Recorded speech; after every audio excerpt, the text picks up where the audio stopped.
तो नमस्कार है दोस्तों, आप सभी का वेलकम करता हूं। एंड इस वीडियो में हम लोग बात करने वाले हैं इकोनॉमिक्स सेमेस्टर 6 का डीएससी पेपर 4। यह सेमेस्टर 6 अंतिम पेपर है। इसके बाद बीए का जो भी कोर्स था आप लोग का कंप्लीट हो जाएगा फाइनली। तो चलिए बात करते हैं। 2020 में पूछा गया पेपर है दोस्तों। एंड समय आपको 3 घंटे दिए जाते हैं। यहाँ पे मिस प्रिंटिंग हो गया है, 2 घंटा लिख दिया है। समय आपको 3 घंटे दिए जाते हैं, ठीक है। एंड ये जो पेपर का नाम है, डेमोग्राफी। एंड इसके अंतर्गत अगर आपका सब्जेक्ट डेमोग्राफी है तो आप भारत की किसी भी यूनिवर्सिटी में पढ़ाई करते हो, आपका क्वेश्चन पेपर सेम रहेगा, मतलब कि क्वेश्चन सेम आएंगे, ठीक है। मार्क्स, फुल मार्क्स कहीं पे 70 होता है, कहीं पे 80, तो कहीं पे 60, तो कहीं पे 100। ये आपके यूनिवर्सिटी पे डिपेंड करता है। लेकिन जो सब्जेक्ट का मैटर रखता है, सब्जेक्ट वही रहेगा ना भाई, चेंज नहीं ना होगा। तो क्वेश्चन आपका वही आएंगे, ठीक है। तो आइए देखते हैं। एंड एक दो क्वेश्चन जरूर इस पेपर से भी आपको देखने को मिलेंगे। तो answer any 3 question in which, and subject का नाम मैंने बता ही दिया। इकोनॉमिक्स के अंतर्गत एक सब्जेक्ट आता है डेमोग्राफी, जनांकिकी जिसे आप लोग बोलते हैं, तो वही आप लोग का सब्जेक्ट है। किन्हीं 3 प्रश्नों के आंसर देने हैं दोस्तों। 80 नंबर का क्वेश्चन है। जितना भी मार्क्स का एग्जाम होगा आपके यूनिवर्सिटी में, उसका 40% होता है क्वालिफाइंग मार्क्स, ठीक है। तो क्वेश्चन 1 आपका कंपलसरी है, और क्वेश्चन नंबर 1 आपका 20 मार्क्स का है, एंड बाकी सभी 30 मार्क्स के क्वेश्चन हैं। अब आइए देखते हैं। तो यहाँ पे बोला जा रहा है कि select the right answer from the options given below. Answer आप लोग हिंदी या इंग्लिश दोनों में दे सकते हैं, जिसमें आप कंफर्टेबल हैं। 2 अंकों वाले कुल 5 ऑब्जेक्टिव टाइप के क्वेश्चन है। इसका आंसर आपको टिक लगा के देना है, मतलब कि वहाँ पे लिख देना है 1 का या 2 का बी, उस टाइप का। तो पहला है आपका, जनांकिकी के जनक कौन है, यानी कि फादर ऑफ डेमोग्राफी इज। तो डेमोग्राफी के फादर कहा जाता है जॉन ग्राउंड को, जॉन स्नो को, हाले को, या फिर इनमें से किसी को नहीं। आंसर आपको स्वयं फाइंड आउट करना है। वैसे टिक लग ही गया है, देख सकते हैं, लेकिन एक बार स्वयं से जब खोज लीजिएगा ना, अपने बुक से या फिर गूगल से, तो आपका माइंड में सेट हो जाएगा। क्वेश्चन नंबर 2 है कि in which year the age of married of boys and girls was determined by the government of India age 21st year and 18 year respectively. मतलब कि भारत सरकार द्वारा किस वर्ष लड़के एवं लड़कियों के विवाह की आयु 18 वर्ष लड़की और लड़का की 21 वर्ष कब किया गया था। तो दोस्तों शारदा एक्ट को तोड़कर, मतलब कि शारदा एक्ट के तहत 1978 में यह लागू आया। इससे पहले जो था ना, लड़की की विवाह की उम्र 15 वर्ष थी और लड़का का विवाह की उम्र 18 वर्ष था, और शारदा एक्ट को संशोधित किया गया। एंड इसमें लड़के की विवाह की उम्र 21 वर्ष कर दिया गया एवं लड़की की विवाह की उम्र 18 वर्ष कर दिया गया ना। लेकिन अभी जो 2022 का सिचुएशन है, यहाँ पे लड़का और लड़की दोनों 21 साल के हो जाएंगे, तभी आप शादी कर सकते हैं। अभी पूरी तरह से पारित नहीं हुआ है, लेकिन होना भी चाहिए यार। 21 साल का लड़का, 21 साल के लड़के ना, जब आप अपने हम उम्र से शादी करते हैं ना, तो आपकी भावनाओं का कद्र किया जाता है। मतलब कि आपकी भावनाओं को समझ सकता है। आपके एज का ही ना आदमी आपकी भावनाओं को समझ सकता है। आपसे छोटा आदमी या फिर आपसे बड़ा आदमी नहीं समझ सकता है।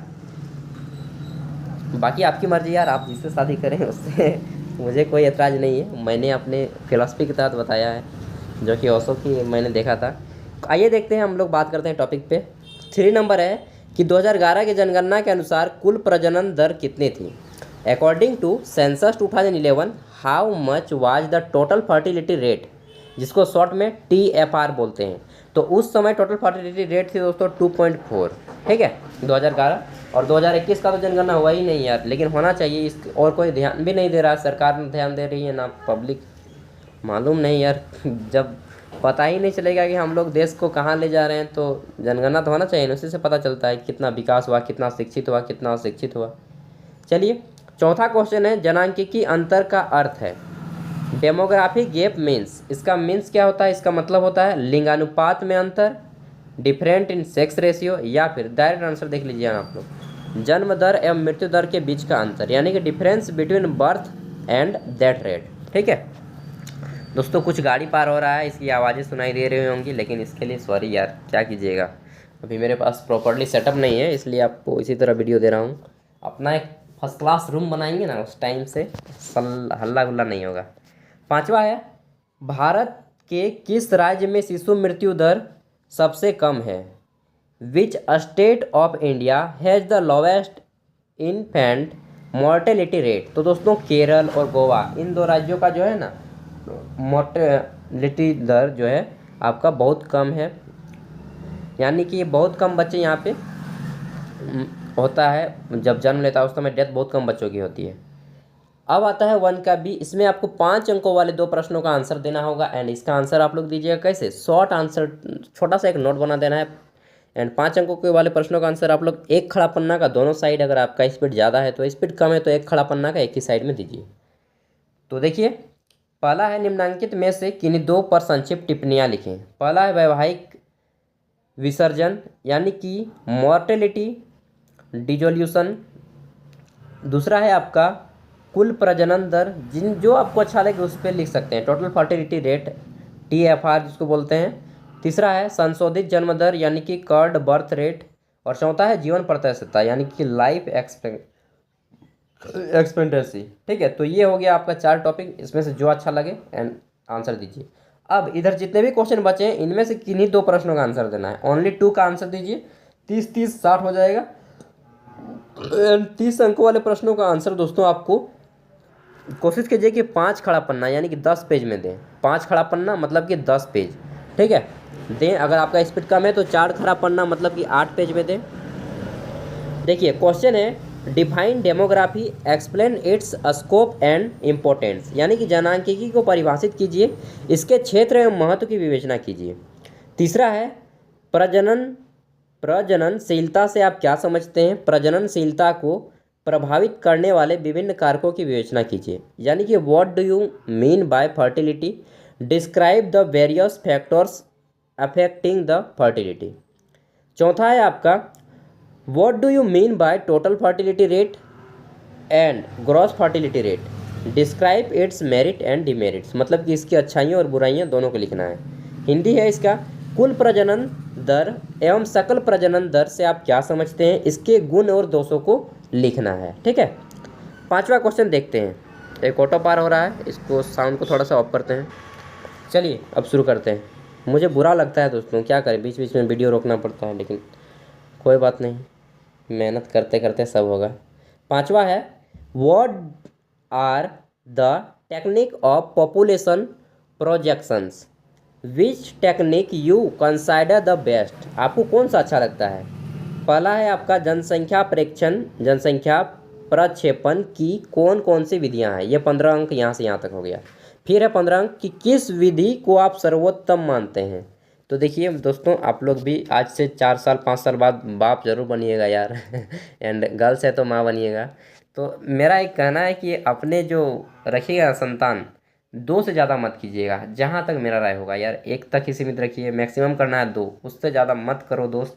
जनसंख्या नहीं बढ़ाना है, क्वांटिटी दीजिए, देश को ऐसा पुत्र दीजिए ना कि काम में आए, ना कि जनसंख्या को बढ़ाए। ठीक है, पुत्र पुत्री जो भी हो, सबको बेटा हो चाहे बेटी 2 ही करिए यार, उससे ज़्यादा मत कीजिए। आप लोग अब समझदार हो चुके हैं यार, ग्रेजुएशन कर रहे हैं, फाइनल हो गया, अब MA जाइएगा या फिर काम कीजिएगा। बहुत से लोग तो शादी हो जाएगी, लड़की लोग का पक्का 100% की लड़कियों का, 90% लड़कियों का शादी हो जाएगा BA के बाद। 6ठा है, ये हो गया। 7वां क्वेश्चन है कि critically evaluate family planning program in India, भारत में परिवार नियोजन कार्यक्रम का आलोचनात्मक मूल्यांकन करें। आलोचना मतलब कि बुराइयों को बताना है, तो बता दीजिए कि भारत में जितना आदमी अपने खर्चा नहीं निकाल पाता है उससे ज़्यादा बच्चे पैदा कर लेते हैं। सही है दोस्त, सही है, इस लिखने में कोई बुराई मत कीजिए, जो चीज़ है उसको लिखिए यार। खुद खाने का ठिकाना नहीं और 3-3 4-4 बच्चे करके वहाँ पे देश को और गरीबी बना दीजिएगा, ऐसा होता है ना। तो आप लोग मानिएगा इस बात को एंड लिखिएगा, वही सब लिखना है परिवार नियोजन में। 8वां क्वेश्चन है आपका जनगणना क्या है, सन 2011 की जनगणना की प्रमुख विशेषताओं का उल्लेख कीजिए।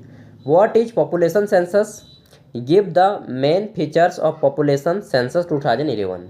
ठीक है, तो 2011 की जनगणना के बारे में विशेषताओं को बताना है। एंड अंतिम क्वेश्चन है आपका महिला सशक्तिकरण से आप क्या समझते हैं। What do you mean by women ये क्या जी, एम्पावरमेंट। ठीक है, वुमेन एम्पावरमेंट। एंड आपको बताना है कि सरकार द्वारा महिला सशक्तिकरण हेतु चलाए जाने वाले विभिन्न कार्यक्रम कौन कौन से हैं उसका उल्लेख करना है, यानी कि mention various programs run by the government for women empowerment. तो ये हो गया था आपका क्वेश्चन पेपर जो कि डेमोग्राफी का था। एंड आई होप कि आपको काफ़ी ज़्यादा पसंद आया होगा वीडियो, कुछ ना कुछ सीखने को ज़रूर मिला होगा।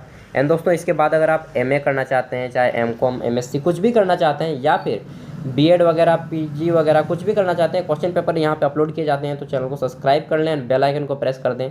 आप भारत के किसी भी राज्य से हों, कोई डाउट नहीं है दोस्त, अगर क्वेश्चन हो मन में तो कमेंट कीजिएगा, हम आपके हर एक क्वेश्चन का आंसर देंगे।